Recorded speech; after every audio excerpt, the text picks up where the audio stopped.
ரஷ்ய அதிபர் Vladimir புட்டினின் India வருகை இரு நாடுகளுக்கும் இடையேயான நல்லுறவில் புதிய உத்வேகத்தை அளிக்கும் என்று பிரதமர் மோடி தெரிவித்துள்ளார்.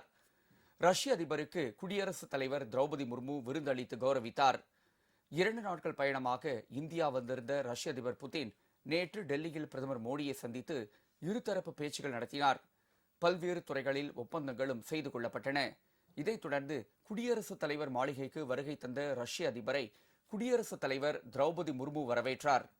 புட்டினுக்கு முப்படைகளின் அணிவகுப்புடன் பாரம்பரிய முறையில் சிவப்பு கம்பள வரவேற்பு அளிக்கப்பட்டது. பின்னர் குடியரசுத் தலைவர் மாளிகையில் ரஷ்ய அதிபருக்கு மரியாதை செலுத்தும் விதமாக திரௌபதி முர்மு விருந்தளித்து கௌரவித்தார். இதற்கிடையே புட்டினின் இந்தியா வருகை இந்தியா ரஷ்யா இடையேயான நல்லுறவுகளை மேலும் வலுப்படுத்துவதுடன் புதிய உத்வேகத்தை அளிக்கும் என்று பிரதமர் மோடி சமூக வலைதள பதிவில் குறிப்பிட்டுள்ளார்.